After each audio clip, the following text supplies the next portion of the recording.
할렐루야. 할렐루야.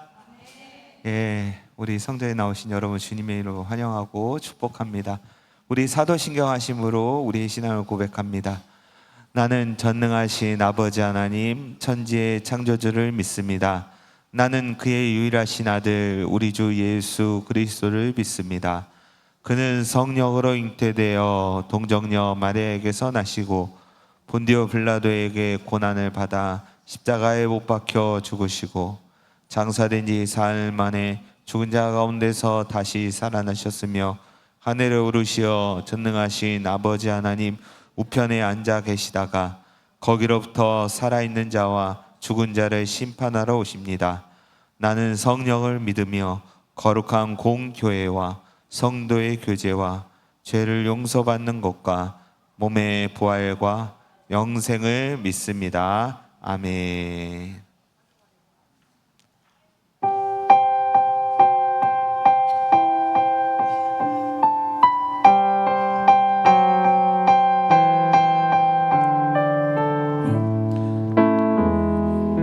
빈들의 마른 풀같이 시들은 나의 영혼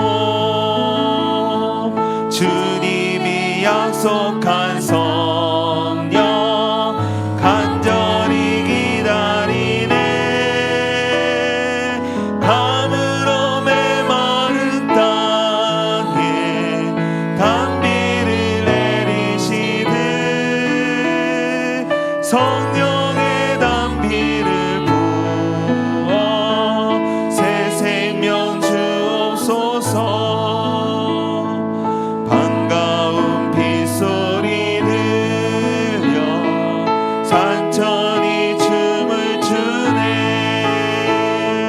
봄비로 내리는 성령 내게도 주옵소서.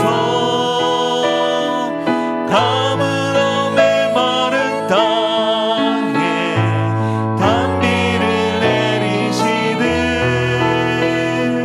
성령의 단비를 부어. 우리 1절 찬양합니다.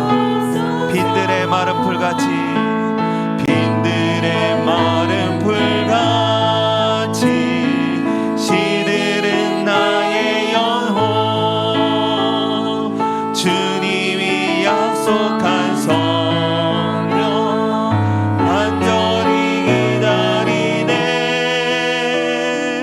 감으로 메마른 땅에 단비를 내리시네. 성령의 단비를 부어 새 생명 주옵소서. 반가운 빗소리 들려 산천이 춤을 추네. 봄비로 내리는 성령 내게도 주옵소서. 감으로 메마른 땅에 단비를 내리시듯 성령의 단비를 부어 새 생명 주옵소서. 절 따라 우로를 내려 조목이 무성하니 갈급한 내 심령 위에 성령을 부소서. 감으로 메마른 땅에 단비를 내리시듯 성령의 단비를 부어 새 생명 주옵소서.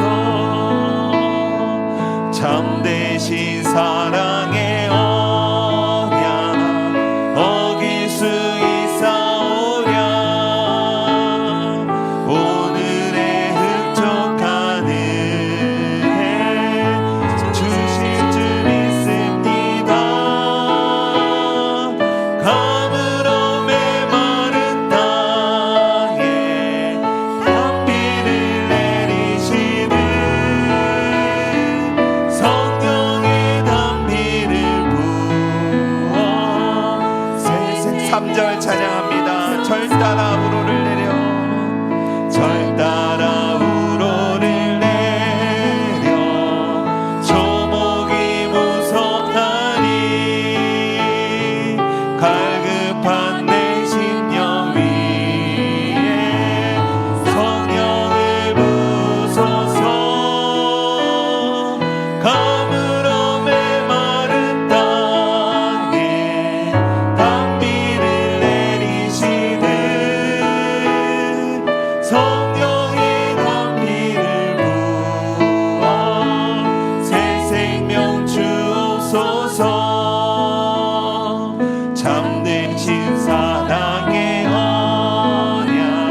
박수 치면서 함께 찬양하겠습니다.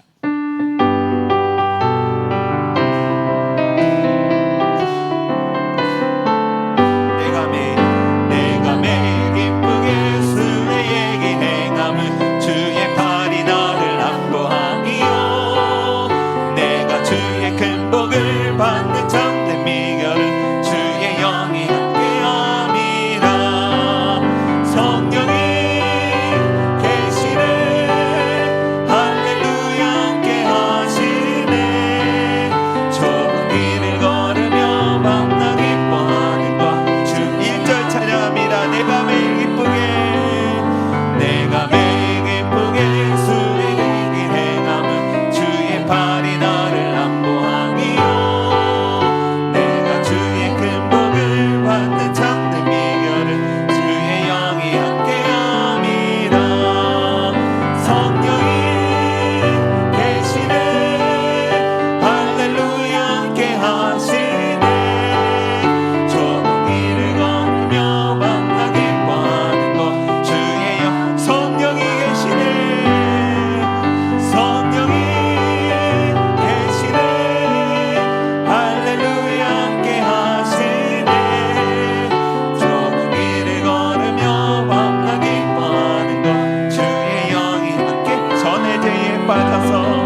구세주의 흘린 봄에 비로소 나를 정케 하소서. 우리 영광의 박수 하나님 앞에 올려드립니다. 감사합니다.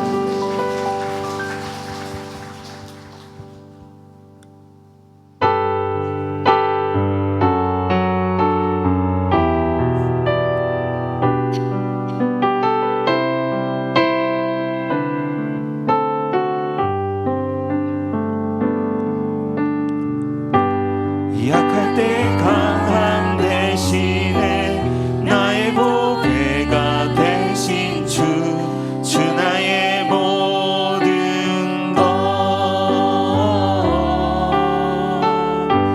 주 안에 있는 보물을 나는 포기할 수 없네. 주 나의 다시 한번 찬양합니다. 약할 때 강함 대신에, 약할 때 강함 대신에 나의 보배가 되신 주 나의 모든 것. 주 안에 있는 보물을 나는 포기할 수 없네. 주 나의 모든 것.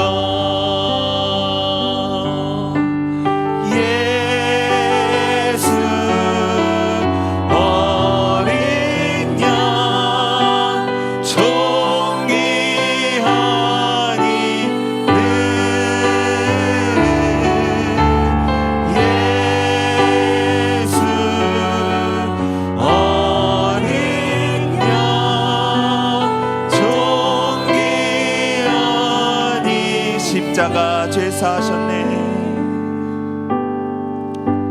십자가 죄 사하셨네. 주님의 이름 찬양해. 주 나의 모든 것. 쓰러진 나를 세우고 나의 빈잔을 채우네. 주 나의 모든. 우리 오른손 높이 들고 예수 어린 양,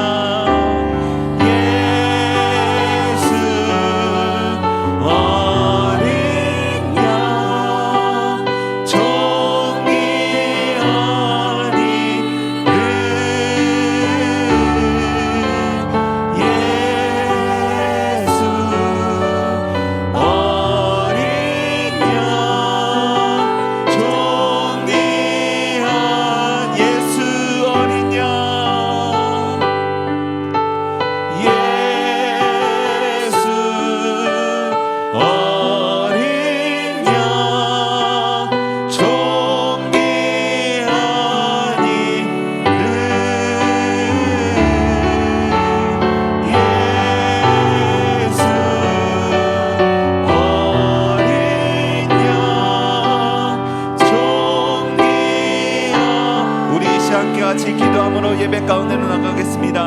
하나님, 우리가 약합니다. 우리가 연약합니다. 그러기에 주님의 강함을 의지하고 또 주님의 전능하심을 의지합니다.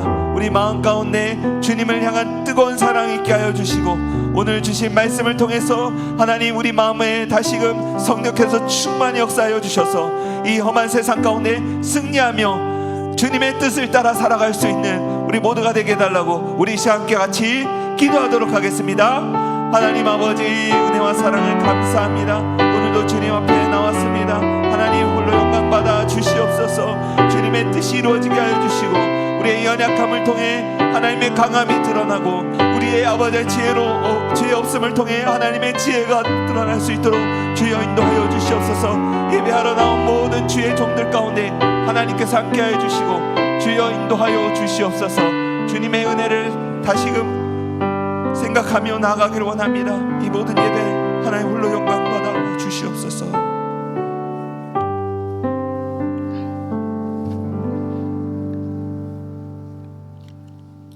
사랑과 은혜가 풍성하신 하나님 아버지, 계절의 흐름 속에 무더위를 잘 견디고 가을의 문턱에 서 있는 우리의 삶을 주관하시고 인도하시오니 감사합니다. 그러나 주님의 뜻에 순종하지 못하고 세상의 유혹 앞에 무너질 때가 많았음을 고백합니다. 이웃의 아픔을 무관심했고 영육간의 사명 감당하지 못했음도 용서하여 주옵소서. 늘 쓰나미처럼 밀려오는 여러 문제들을 기도하며 믿음으로 이기고 견뎌내게 하옵소서.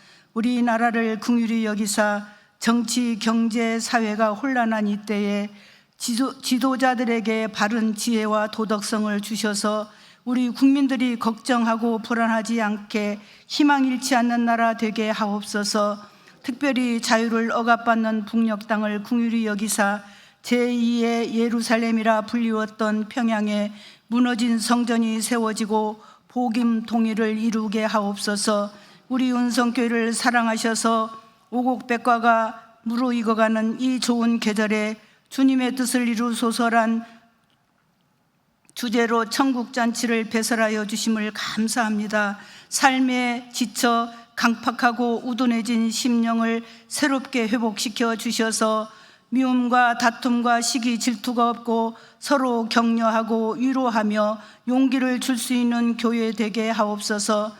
말씀 전하시는 강사 주승중 목사님 영과 육을 강건하게 하시고 성대를 보호하셔서 우리에게 있어야 할 말씀을 가감없이 전해 주실 줄 믿고 감사드립니다. 우리 모두에게 집중할 수 있는 환경을 주시고 어떠한 사탄의 공격에도 넘어지지 않게 하옵소서. 우리 김영종 담임 목사님 금요일에 오살리 기도원에 말씀 강사로 서십니다. 동산에 모인 모든 영혼들의 마음과 눈을 활짝 뜨일 수 있는 권세 있고 능력 있는 말씀이 선포되어 오순절 성령의 바람을 불어오게 하옵소서. 항상 성령 충만함으로 채워 주시옵소서.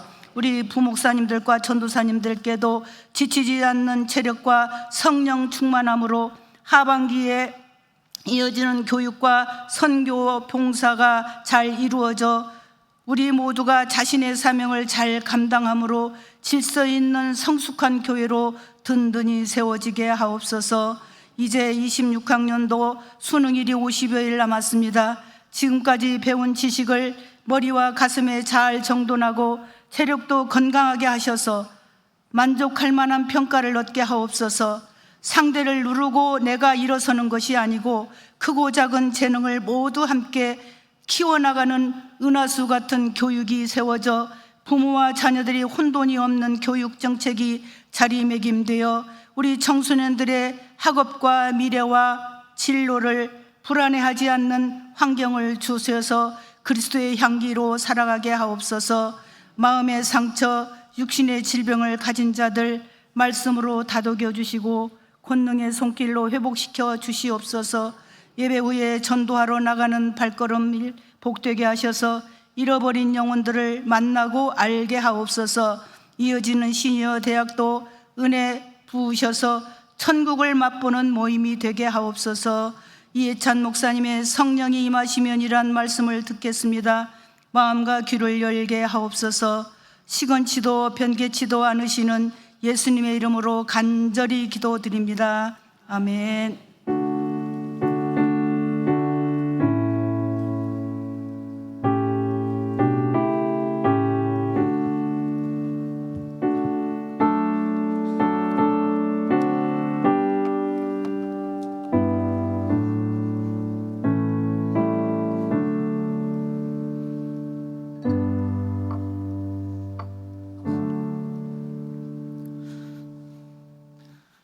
오늘 하나님께서 우리에게 주시는 말씀은 사도행전 1장 1절부터 8절까지의 말씀입니다. 사도행전 1장 1절부터 8절까지의 말씀, 제가 먼저 한 절, 여러분이 한 절 교독 형식으로 말씀을 읽으시고 마지막 절은 한 목소리로 함께 합독하시겠습니다. 사도행전 1장 1절부터 8절까지의 말씀입니다. 제가 먼저 읽겠습니다. 데오빌로여, 내가 먼저 쓴 글에는 무릇 예수께서 행하시며 가르치시기를 시작하심부터 그가 택하신 사도들에게 성령으로 명하시고 승천하신 날까지의 일을 기록하였노라. 그가 고난 받으신 후에 또한 그들에게 확실한 많은 증거로 진히 살아계심을 나타내사 40일 동안 그들에게 보이시며 하나님의 나라의 일을 말씀하시니라. 사도와 함께 모이사 그들에게 분부하여 이르시되 예루살렘을 떠나지 말고 내게서 들은 바 아버지께서 약속하신 것을 기다리라. 요한은 물로 세례를 베풀었으나 너희는 몇 날이 못되어 성령으로 세례를 받으리라 하셨느니라. 그들이 모였을 때에 예수께 여쭈어 이르되 주께서 이스라엘 나라를 회복하심이 이때니까 하니 이르시되 때와 시기는 아버지께서 자기의 권한에 두셨으니 너희가 알 바 아니요. 함께 읽겠습니다. 오직 성령이 너희에게 임하시면 너희가 권능을 받고 예루살렘과 온 유대와 사마리아와 땅끝까지 이르러 내 증인이 되리라 하시니라. 아멘. 할렐루야. 오늘은 성령이 임하시면이라는 제목으로 여러분과 말씀을 나누려고 합니다. 먼저 이 은혜 자리 가운데 나오신 우리 은성의 많은 성도님들 환영하고 축복합니다. 지금 밖에 보면 너무나도 많은 비가 이제 다시 한번 더 내리고 있습니다. 가문 땅 가운데 이렇게 비가 내리듯이 오늘 우리 가물어 있는 그 마음 심령 가운데 하나님 아버지께서 성령의 단비를 가득 부어주실 줄 믿습니다. 오늘 그러한 마음으로서 우리 옆에 있는 지체과 함께 이렇게 인사했으면 좋겠습니다. 주님의 말씀이, 이렇게 인사해 주십시오. 주님의 말씀이 우리를 변화시키십니다. 우리를 변화시키십니다. 그렇습니다. 주님께서 말씀을 통해서 우리가 변하지 않는 그 삶을 변화시키는 은혜가 있는 줄 믿습니다. 그래서 오늘 이 시간이 주님께서 허락하신 그 은혜의 시간인 줄 믿으며 나아갈 때 주님께서 우리에게 주시는 말씀을 통해 우리 삶이 날로 날로 새롭게 변화되는 은혜가 여러분 삶 가운데 있으시기를 주님의 이름으로 축복합니다. 오늘 말씀은 사도행전의 말씀입니다. 사도행전이라고 하는 말 그대로 사도들의 행전, 사도들의 행적을 기록한 책입니다. 이 사도라고 하는 것은 아포스톨로스라고 부르는 사도입니다. 부르심을 받은 사람이라고 하는 의미를 가지고 있는 것이죠. 그래서 이 사도라고 하는 것은 결국에는 하나님께서 명령하신 것을 받은 사람들이 행했던 것에 대한 기록을 이야기하는 것이죠. 그래서 사도행전이라고 이야기하는 것입니다. 그래서 이런 사도들을 향해서 예수님께서는 오늘 어떤 지상 명령을 내려주셨고 어떤 말씀으로서 그들에게 명령을 하셨는지 사명을 내려주셨는지 그 말씀을 오늘 우리가 함께 한번 살펴보기 원합니다. 오늘 말씀을 시작하기에 앞서서 이 사도행전을 이해하기 위해서는 마태복음 28장 18절부터 20절까지의 말씀을 한번 함께 읽어보았으면 좋겠습니다. 마태복음 28장 18절부터 20절입니다. 시작. 예수께서 나와 말씀하여 이르시되 하늘과 땅의 모든 권세를 내게 주셨으니 그러므로 너희는 가서 모든 민족을 제자로 삼아 아버지와 아들과 성령의 이름으로 세례를 베풀고 내가 너희에게 분부한 모든 것을 가르쳐 지키게 하라. 볼지어다 내가 세상 끝날까지 너희와 항상 함께 있으리라 하시니라. 아멘. 그래서 오늘 말씀 가운데 사도들을 보낸 사람은 바로 예수님이다라고 하는 사실을 이 마태복음 말씀은 기록하고 있습니다. 그리고 이 예수님께서 이러한 사도들을 세우셔서 이들을 보내신 목적은 무엇인가라고 하는 것을 말씀을 살펴보면 다음과 같습니다. 사람들에게 세례를 베풀고 예수님의 복음을 다른 사람들에게 가르치고 그것을 지켜 행하게 하기 위함이다라고 우리에게 말씀하고 있습니다. 그래서 예수님께서는 이렇게 말씀하실 때 사도행전이라는 얘기는 예수님께서 복음의 사명을 그들에게 허락해 주셨고 세상 가운데 보내심을 입은 사람들의 그들의 삶의 모습을 기록한 것이 바로 사도행전이다라고 이야기하는 것입니다. 그래서 오늘 말씀을 우리가 함께 살펴보았지만 성경에서도 이 위치적으로 너무나도 현명하게 기록되어 있는 것은 마태, 마가, 누가, 요한복음 이 예수님의 행적들, 공생의 사건들이 기록된 이후에 바로 사도행전 말씀이 기록되어 있습니다. 이것은 예수님께서 걸어가셨던 그 걸음 이후에 사람들에게 사도로 부른 제자들과 그 많은 사람들에게 주셨던 지상 명령과 그들의 사명을 어떻게 감당했는지에 대한 것들을 기록하고 있다는 것을 말씀을 통해서 살펴보게 되는 것입니다. 그래서 우리가 사도행전을 말씀을 읽어볼 때 그저 흘러 지나가듯이 읽는 것이 아니라 우리의 삶 가운데 엄청난 도전을 주고 있는 말씀이 바로 사도행전 말씀이다라고 하는 것을 알 수 있게 됩니다. 실제로 이 사도행전이라고 하는 말씀을 살펴보았을 때 사도행전 가운데 등장하는 많은 사람들이 있지만 실제로 예수님의 제자 가운데 대부분의 사람들은 예수님과 동행하는 공생의 기간 가운데 성공의 삶을 이룩했던 사람들은 아닙니다. 실제로 하나님께서 이렇게 지상 명령을 주셨고 그 복음에 대한 것을 널리 전하기 위해서는 조금 영향력이 있고 성공의 삶도 있고 뭔가 사람들에게 보여졌을 때 엄청 뭔가 뛰어난 것이 가지고 있는 사람들을 불러서 세우셨으면 좋겠지만 실제로 오늘 말씀을 살펴보았을 때는 그 가운데 예수님의 십자가 사건 가운데 실패했었던 사람들이 오늘 말씀 가운데 등장하고 있습니다. 실제로는 그 십자가 사건 앞에서 도망했던 사람들이었고 또 누군가는 배신했던 배신자들이었습니다. 근데 그런 이들에게 있어서 예수님께서는 다시 한 번 더 하나님 아버지의 사랑을 허락해 주셨다라고 하는 것을 우리는 알 수 있게 됩니다. 그래서 그 사랑을 예수님을 통해서 경험하게 된 이들이 이제는 어떤 삶을 살아가게 되는가, 이전에 실패했었던 그런 삶들, 그런 연약한 모습을 가지고 있었던 사람들의 삶 가운데 예수님께서 그들에게 사랑을 허락하시고 성령으로 그들의 삶을 인도하게 되셨을 때 그들의 삶을 얼만큼 변화가 일어나는지에 대해서 오늘 사도행전 말씀은 우리에게 이야기하고 있는 것입니다. 그래서 이 사도행전이 말씀이 그저 단순히 믿음이 좋은 사람들의 삶의 모습을 기록한 것이 아니라 연약한 우리들에게 있어서 성령님이 함께 하실 때 우리의 삶은 어떤 변화들이 일어나는지에 대한 기록된 책입니다. 이 말씀을 통해서 이 말씀을 믿음 가운데 붙잡게 될 때 오늘 우리도 연약했던 모습들이 변화되어지고 새롭게 되어져서 주님의 기쁨이 되는 삶의 모습을 가질 수 있는 저와 여러분이 되기를 주님의 이름으로 축복합니다. 그래서 오늘 말씀 가운데 나아가는 우리들이지만 우리도 똑같을 것입니다. 여기 있는 우리 모두는 복음에 대해서 한 번씩은 들어보셨을 것입니다. 그리고 예수님의 그 거룩하신 은혜와 사랑에 대해서 다들 경험해 보신 분들일 겁니다. 그래서 그 가운데 오늘 이 사도행전의 말씀은 우리 삶 가운데 이런 복음의 삶을 어떻게 실천해 나가야 되는가, 그것에 대해서 우리에게 권면하고 있는 말씀입니다. 그래서 오늘 본문 가운데 1절과 2절 말씀을 우리가 한번 한 목소리로 함께 읽기 원합니다. 본문 말씀 1절과 2절입니다. 시작. 데오빌로여, 내가 먼저 쓴 글에는 무릇 예수께서 행하시며 가르치시기를 시작하신부터 그가 택하신 사도들에게 성령으로 명하시고 승천하신 날까지의 일을 기억하였노라. 아멘.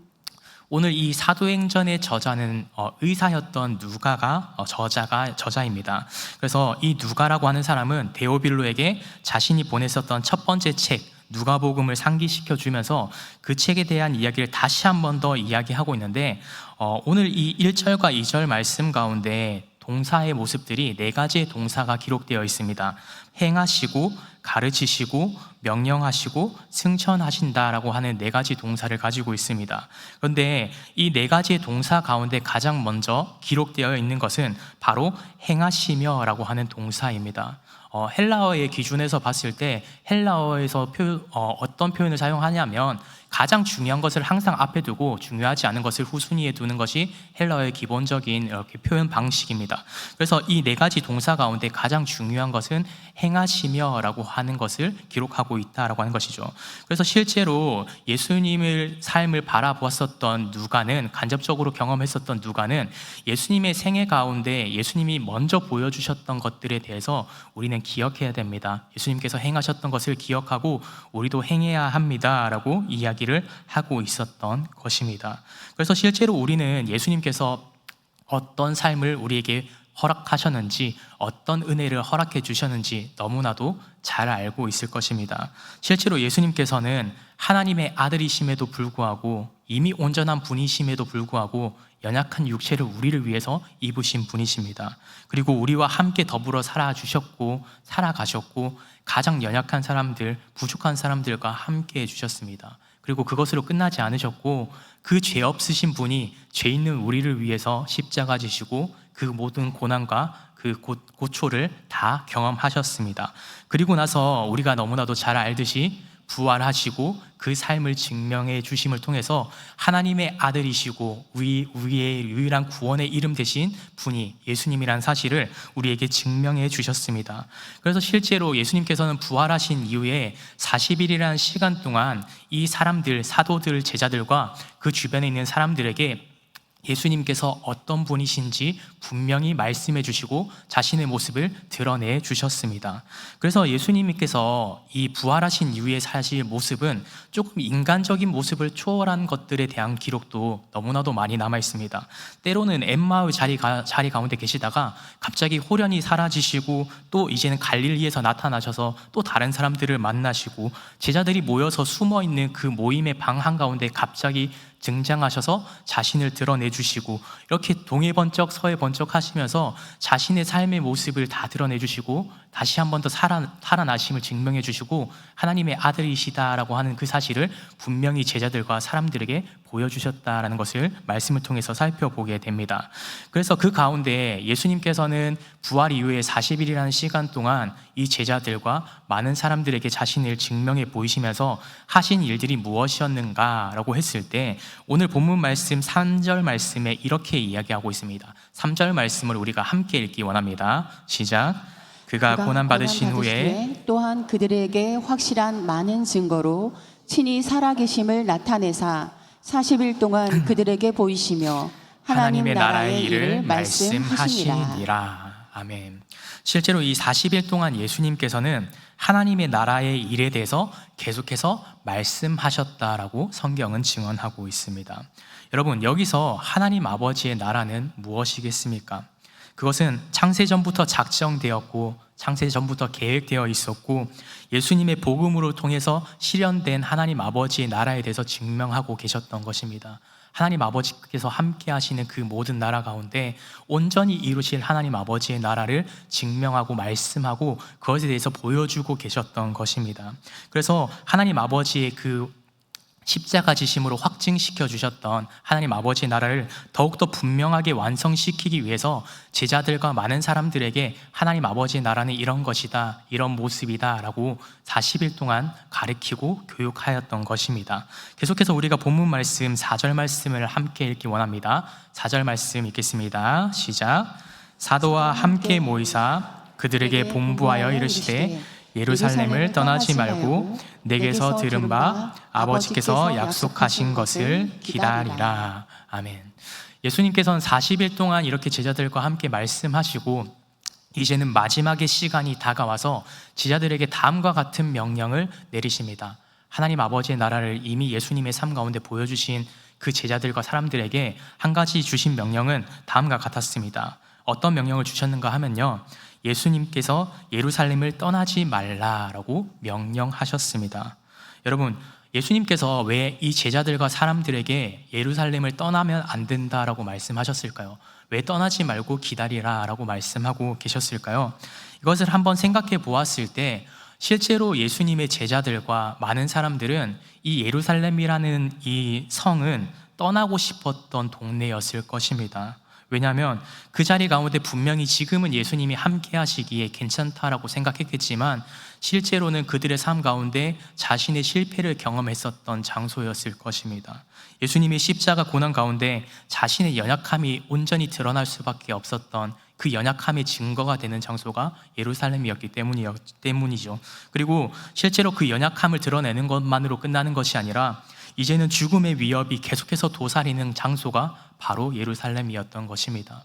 실제로 많은 유대인들은 예수님께서 이렇게 십자가 지심을 통해서 그들에게 있어서 박해는 끝나지 않았습니다. 이제는 그 가운데 예수를 따르는 추종자들을 어떻게든 없애기 위해서 최선을 다하고 있는 상황 속에 있었던 것이죠. 그래서 그 가운데 제자들과 이 사람들에게 있어서 예루살렘이라고 하는 것은 언제나 죽음의 위협이 도사렸던 장소였던 것입니다. 여러분, 삶의 위협이 일어나는 장소, 내 삶이 안정적이지 못한 곳, 불안한 장소가 바로 예루살렘이었던 것이죠. 심지어 그래서 그 가운데 그런 불안을 가지고 있었는데, 이 사도행전 이전에 예수님께서 마태복음 28장 말씀에 이런 지상명령 한 가지를 주시지 않습니까? 너희는 모든 민족을 제자로 삼아 아버지의 그 이름을 널리 선포해야 된다라는 지상명령까지 허락해 주신 상태입니다. 그런 지상 명령을 들었을 때 그들의 마음 가운데는 이런 마음들이 먼저 일어나지 않았겠습니까? 이 장소는 내가 너무나도 불안한데 빨리 이 불안한 장소를 떠나가서 어디든 떠나가서 그 복음을 전하는 삶을 살아가면 되지 않을까? 그런 마음을 가졌을 것 같습니다. 그래서 제자들과 사람들에게 있어서 이 예루살렘이라고 하는 장소는 지금 당장 예수님이 없으시다면 떠나가고 싶은 장소였을 것입니다. 그래서 그 가운데 그런 마음을 가지고 있는데도 불구하고 예수님께서는 이런 명령을 주고 계신 것이죠. 너희가 이 예루살렘을 떠나지 말고 기다려라 라고 명령하고 계셨던 것입니다. 이런 아픔의 장소를 떠나지 말고 실패의 공간에서 벗어나지 말고 그대로 남아있어야 된다라고 예수님께서 말씀하신 것이죠. 여전히 제자들과 사람들에게 있어서 상처로 남아있는 장소지만, 실패의 기억이 여전히 생생한 장소였겠지만 그 기억을 부정하지 말고 그 자리 가운데 계속해서 믿음의 기초를 다시 한 번 더 쌓아야 된다라고 예수님께서는 제자들과 사람들에게 말씀하고 계셨던 것입니다. 그래서 오늘 이 말씀을 살펴보았을 때 우리가 얻을 수 있는 교훈 한 가지가 있습니다.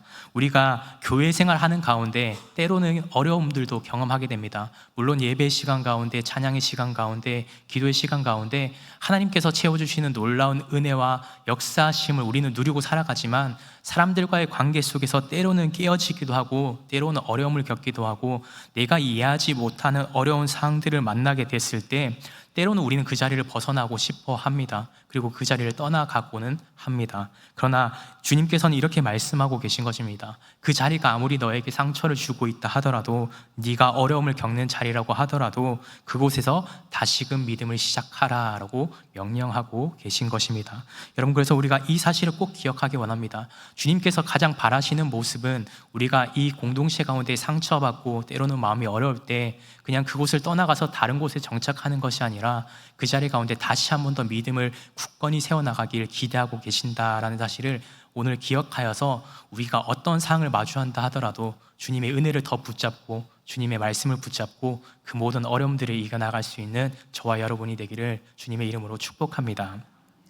그리고 4절 말씀에 예수님께서 주신 또 한 가지의 명령이 있습니다. 그것이 무엇인가 하면 아버지께서 약속하신 것을 기다리라 라고 하시는 명령이었습니다.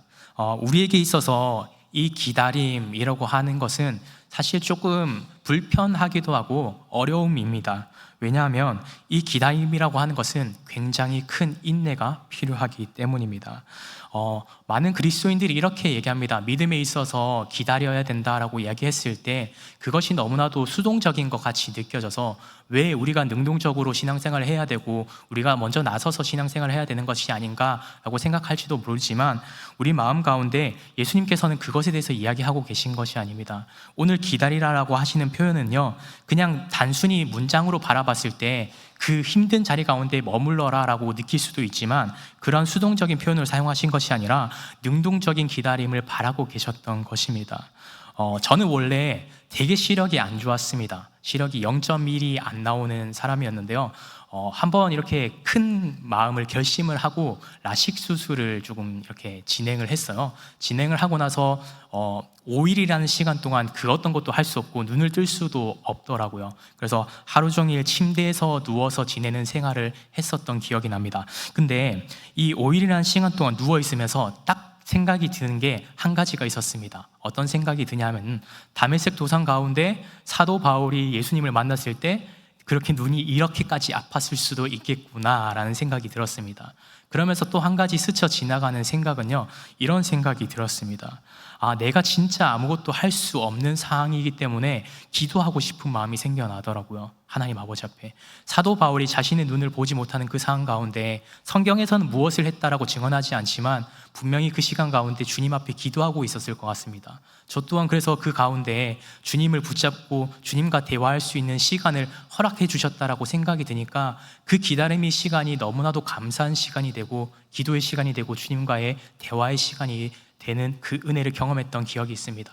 그래서 우리가 느끼기에 이 기다림이라고 하는 시간은 세상적으로 바라볼 때 뭔가 수동적인 것 같고 뭔가 멈춰 서 있는 것처럼 느껴지긴 하지만 오히려 우리 그리스도인들에게 있어서 이 기다림이라고 하는 것은 훨씬 더 능동적인 사항을 우리에게 허락해 주신다라고 하는 겁니다. 왜냐하면 하나님께서 우리와 대화하시고 싶은 시간을 허락해 주신 것이기 때문입니다. 오늘 제자들에게도 많은 사람들에게도 예수님께서 이 예루살렘이라고 하는 특정 지역 가운데 멈춰서서 그곳에서 기다리면서 하나님 아버지께서 다시 한번 나아오실 것을, 성령이 임하실 것을 그 자리 가운데 기다리라 명령하신 것은요, 그냥 단순히 기다리고 있으면 너희에게 성령을 허락할 거야 라고 말씀하신 것이 아닙니다. 그 자리 가운데 너희가 하나님 아버지 앞에 기도하고 주님의 마음을 붙잡고 주님과 대화하는 장소 가운데 있을 때 주님께서는 너희에게 성령을 허락하실 것이다 라고 분명히 말씀하고 계셨던 것입니다. 그래서 이렇게 연약한 우리들의 모습들을 통해서 하나님께서는 일하시기도 한다라는 사실을 다시 한 번 더 경험하게 되었습니다. 여러분, 그래서 오늘 사도들과 사람들은 그러한 시간을 경험하고 있었던 것입니다. 예수님의 명령에 순종하여서 예수님께서 떠나지 말고 머물라라고 하셨던 그 예루살렘 성 가운데 머물고 있으면서 그 가운데 그냥 단순히 머물러 서 있었던 것이 아니라 그 자리 가운데 하나님 아버지의 마음을 구하고 주님의 뜻을 구하고 주님을 붙잡고 나아가는 마음들이 그들 마음 가운데 있었던 것입니다. 그래서 실제로 그 자리를 떠나가지 않고 예루살렘을 떠나가지 않고 자리를 벗어나지 않는 그들에게 큰 은혜를 허락해 주셨다는 것을 우리는 말씀을 통해서 발견하게 됩니다. 그래서 여러분, 우리 삶 가운데 한번 꼭 기억하시길 바랍니다. 여러분 삶 가운데 기다림의 시간이 분명히 하나님 아버지께서 허락하시는 시간이 있을 것입니다. 누군가에게 있어서는 어려움의 시간들, 누군가에게 있어서는 이해가지 않는 시간들, 내가 왜 멈춰서야 되는지 모르는 그 시간을 허락하신 이유는 우리를 단순히 어려움 가운데 처하게 하시기 위함이 아닙니다. 하나님 아버지를 발견하고 주님과의 만남의 시간을 허락해 주신다라는 이 사실을 꼭 기억함을 통하여서 그 시간이 우리에게 주어졌을 때 다른 것, 세상을 바라보지 않고 불평불만하는 것이 아니라 주님의 뜻을 믿음 가운데 붙잡을 수 있는 저와 여러분이 되기를 주님의 이름으로 간절히 축복합니다. 그래서 그 기다림의 은혜를 붙잡고 있는 자들에게 오늘 어떤 은혜를 허락하셨는가, 5절 말씀을 우리가 함께 읽기 원합니다. 본문 말씀 5절입니다. 시작. 요한은 물로 세례를 베풀었으나 너희는 몇 날이 못되어 성령으로 세례를 받으리라 하셨느니라. 아멘. 아멘. 오늘 그래서 이 기다림의 마음을 가지고서 기다림을 붙잡고 나아가는 이들에게 분명히 말씀하고 계십니다. 성령을 허락해 주셨습니다. 그래서 성령의 임재를 경험하게 되는 것은 우리가 그냥 뜨거운 마음으로 주님 앞에 나아가야지 해서 성령을 허락해 주시지 않습니다. 성령님께서 우리 마음 가운데 다가와 주실 수 있는 유일한 방법은요, 우리에게 그 어려운 시간을 허락하셨을 때 그 가운데 우리 마음 가운데 주님을 향한 기다림의 마음을 가지고 주님을 사모하는 마음을 가지고 성령을 사모하는 마음을 가지고 나아갈 때 우리에게 허락해 주시는 것입니다. 사람들이 생각하기에 그냥 내 감정에 따라서 적당히 주님을 구하면 성령님께서 일하시겠지라고 생각할지 모르지만 성령님께서 역사하시면요, 그렇게 일어나지 않습니다. 분명히 주님의 마음을 간절히 기다리는 마음, 주님의 그 뜻을 구하는 마음, 그 마음을 가지고 나아갈 때 성령님께서 그들의 삶 가운데 함께 하시고 역사하신다라는 것을 오늘 말씀은 우리에게 분명히 증언하고 있습니다. 그래서 그 주님과 함께 하기를 기대하고 기다리는 자에게 성령의 은혜를 부어주신다라고 하는 것이죠. 그래서 오늘 이 자리 가운데 있는 우리 은성의 성도님들 삶 가운데서도 어떠한 상황 속에 있다 하더라도 그 성령님을 간절히 사모하는 기다림의 마음을 사모할 수 있는 저와 여러분이 되기를 주님의 이름으로 간절히 축복합니다. 그래서 오늘 본문 가운데 또 한 가지 조금 흥미로운 사실은요, 이렇게 40일 동안 예수님께서 하나님 아버지의 나라에 대한 이야기를 해주셨고 그 가운데 제자들을 떠나지 말라라고 명령하셨는데 오늘 본문 가운데 제자들은 이 예수님의 말씀을 이해했을까요? 이해하지 못했을까요? 여러분, 예수님의 마음을 아직 이해하지 못한 것을 증언하고 있는데 6절 말씀을 우리가 한번 함께 읽기 원합니다. 6절 읽겠습니다. 시작. 그들이 모였을 때 예수께 여쭈어 이르되 주께서 이스라엘 나라를 회복하심이 이때니까 하니. 아멘. 제자들은 예수님께서 말씀하시는 하나님 아버지의 나라에 대한 회복을 말씀해 주셨고 성령에 대해서 증언해 주셨을 때 제자들은 여전히 이스라엘 백성들 가운데 똑같은 생각을 하고 있었던 겁니다. 유대인들과 같은. 지금 당장에 로마의 속국으로 살아가는 우리들이 언제 해방됩니까, 주님? 주님이 역사하심을 붙잡고 나아갈 때 우리가 다시 한 번 더 삶적으로 회복할 수 있겠죠? 라고 이야기하고 있습니다. 오늘 이렇게 제자들의 연약한 삶의 모습들을 보여주는 것은요, 그들이 그냥 단순히 어리석었다라고 증언하고 있는 것이 아닙니다. 우리도 이러한 연약함의 모습을 가지고 있다라고 하는 것을 성경은 우리에게 이야기하고 있는 것입니다. 우리는 늘 기다리면서 우리의 상황이 해결되거나 우리의 문제가 해결되는 것이 은혜라고 생각한다라고 하는 것입니다, 여러분. 삶 가운데 하나님 아버지의 은혜를 구하고 주님의 뜻을 구할 때 지금 당장에 우리가 기도했을 때 이 문제가 해결되었을 때만 그 문제가 해결되면 주님이 은혜를 부어주신 것이고 이 문제가 해결되지 않았다면 주님께서 은혜를 부어주신 것이 아니야 라고 생각한다라고 하는 것이죠. 제자들의 삶의 모습이 바로 이랬던 것입니다. 그렇게 주님 앞에 나아갔고 주님과 여전히 동행하고 있지만 그들의 삶의 모습은, 삶의 생각은 여전히 이 땅을 향하고 있었던 것입니다. 로마의 압제로부터 해결이 될 수 있겠지. 그것을 통해서 내 삶이 조금은 안정적일 수 있겠지. 주님, 그때가 이때입니까? 주님, 이제 제가 그냥 조금 안정적으로 살아갈 수 있는 것입니까? 라고 질문하고 있었던 것입니다. 그래서 그 가운데 우리도 이러한 삶의 모습을 가지고 있을 때가 너무나도 많습니다. 주님 앞에 그러나 그 가운데 구해야 하는 것은 하나님 아버지의 마음을 먼저 구해야 된다는 것을 꼭 기억할 수 있는 저와 여러분이 되기를 간절히 소망합니다. 그래서 우리가 이런 한계를 부딪힐 때마다 간절히 구해야 하는 것은 오직 단 한 가지입니다. 다른 그 어떤 것이 없습니다. 그것에 대해서 오늘 말씀은 우리에게 소개해 주고 있는데 본문 말씀 8절 말씀을 우리가 한 목소리로 함께 읽기 원합니다. 8절 말씀입니다. 시작.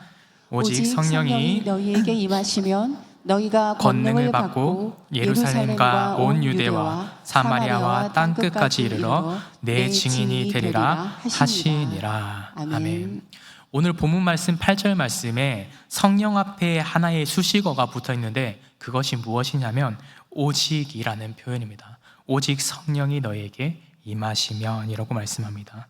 이것이 무엇을 의미하냐 하면 복음의 삶을 살고자 하고 나아갈 때 하나님 나라를 확장시키기 위해서 최선을 다하면서 살아갈 때 그것은 우리의 노력으로 할 수 있는 것이 아니다라고 분명히 말씀하고 계신 것입니다.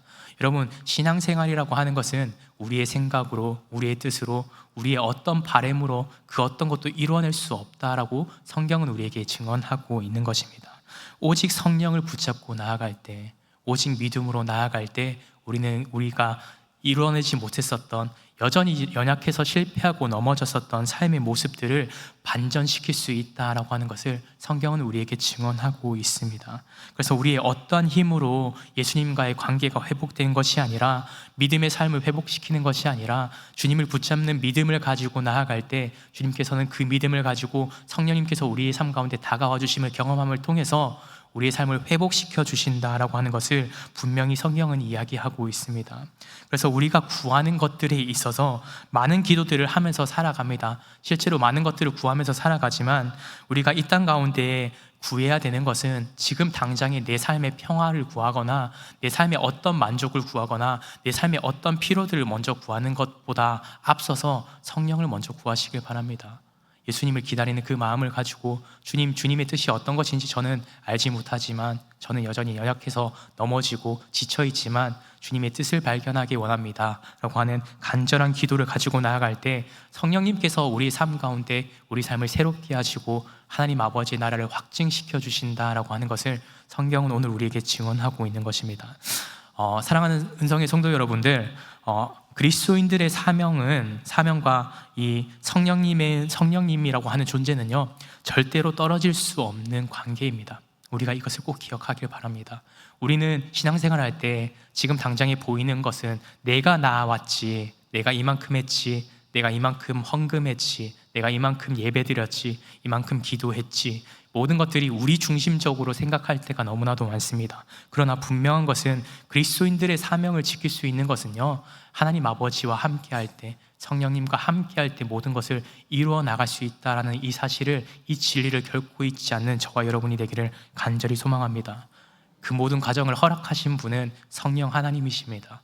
우리 하나님 아버지시고 예수 그리스도의 사랑과 은혜입니다. 그래서 그것을 나의 힘과 능력으로 이루어낸 것이 아니라 주님께서 우리의 삶을 지금까지 인도해 주신 것을 기억하고 주님 앞에 주님의 뜻을 기다리고 나아갈 때 주님께서 채워주심을 경험할 수 있는 것입니다.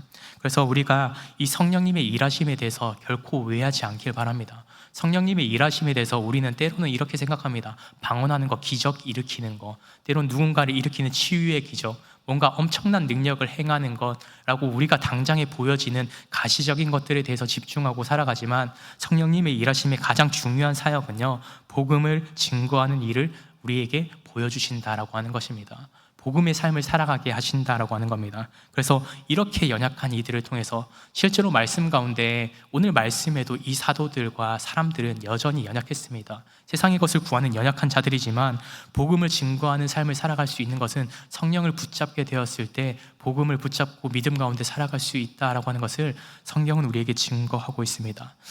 저는 오늘 살아가는 우리들에게 있어서 이 사도행전의 말씀은 여전히 이어지고 있다라고 생각을 합니다. 이 사도들의 전승을 이어서 그 믿음의 계보를 이어서 지금까지 계속해서 우리가 믿음을 가지고 살아가고 있습니다. 그렇기 때문에 오늘 우리가 믿음 가운데 붙잡아야 되는 것은 지금 당장의 적당한 믿음의 모습들이 아니라 정말 주님이 기뻐 받으시는 모습, 주님께서 기뻐하시는 모습, 성령을 붙잡고 믿음 가운데 나아가는 것, 그것을 실천하고 나아갈 때 주님께서 부어주시는 놀라운 은혜를 경험하게 된다라는 것을 성경은 우리에게 증언합니다. 그래서 결코 이 진리 되신 이 말씀을 잊지 않고 믿음 가운데 나아갈 때 삶 가운데 늘 승리할 수 있는 저와 여러분이 되기를 주님의 이름으로 간절히 축복합니다. 우리 마지막으로 본문 말씀 다시 한 번만 더 읽기 원합니다. 사도행전 1장 8절 말씀 다시 한 번 더 함께 읽겠습니다. 사도행전 1장 8절입니다. 시작. 오직 성령이 너희에게 임하시면 너희가 권능을 받고 예루살렘과 온 유대와 사마리아와 땅끝까지 이르러 내 증인이 되리라 하시니라. 아멘. 아멘. 우리가 이 진리 되신 그 말씀을 믿음 가운데 붙잡기 원합니다. 정말 그냥 단순히 적당한 믿음 말고 정말 증인된 삶을 살아갈 수 있는 것은 오직 성령을 의지하는 믿음이라는 사실을 기억하길 바랍니다. 이 제자들이 예루살렘부터 시작했었던 그 복음을 전하는 삶을 우리도 믿음 가운데 붙잡아서 계속해서 이어나가서 우리의 다음 세대 그리고 그 다음 세대들까지도 정말 이 복음을 결코 변질되지 않고 믿음 가운데 전달할 수 있는 그 전달의 매개체가 될 수 있는 저와 여러분이 되기를 주님의 이름으로 축복합니다. 그래서 그 복음의 사명을 감당하고 나아갈 때 주님이 채워주시는 더 놀라운 은혜를 경험하게 되는 것입니다. 우리 삶 가운데 놀라운 은혜를 경험하는 것, 새로운 삶을 살아갈 수 있는 것, 오직 성령을 붙잡고 나아가는 것입니다. 성령이 임하실 때 그 모든 것들이 이루어진다는 그 믿음을 붙잡고 오늘 하루도 믿음의 성령님을 붙잡고 믿음 가운데 승리할 수 있는 저와 여러분이 되기를 주님의 이름으로 축복합니다. 기도하겠습니다. 사랑과 은혜의 주님 감사합니다.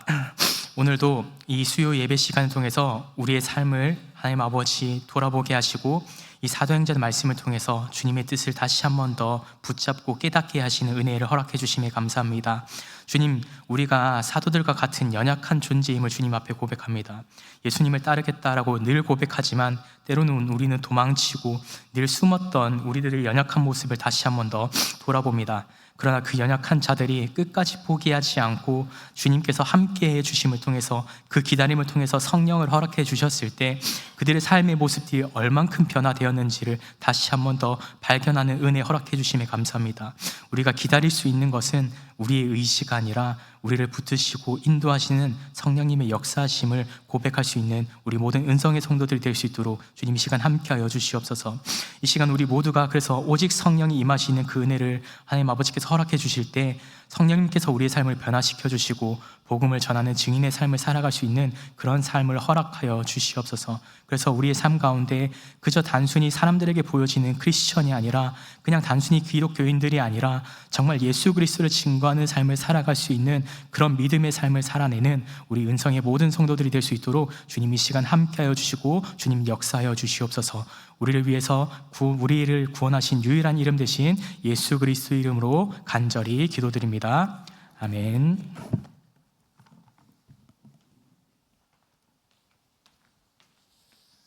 할렐루야. 말씀을 통하여서 많은 은혜 주신 줄로 믿습니다. 교회 소식 몇 가지 말씀드리고 기도하고 마치겠습니다. 다음 주부터 사경회가 진행됩니다. 이번 한 주간 사경회를 위한 새벽 기도회 하고 있고요. 시간 오셔서 함께 기도함으로 마음의 준비를 할 수 있는 여러분들 되시고, 다음 주일은 주일 1, 2, 3부 예배를 드리고 교회에서는 점심 식사를 드리지 않습니다. 오후 2시 예배도 드리지 않고요. 대신 주일 저녁에 7시 30분부터 사경회가 시작됩니다. 많이 나오셔서 함께 은혜 받는 시간들 되시기를 바랍니다. 오늘 시니어 대학이 있고 오늘 수요 전도대는 비가 오는 관계로 한 주 쉬도록 하겠습니다. 기도하겠습니다. 하나님, 땅끝까지 복음을 전하는 일, 주님께서 우리를 제자 삼으시고 귀한 사명 주셨는데 우리의 힘만으로는 할 수 없고 오직 성령이 우리에게 임하여 성령의 권능과 능력으로 그 믿음의 일들을 감당할 수 있기를 간절히 소망합니다.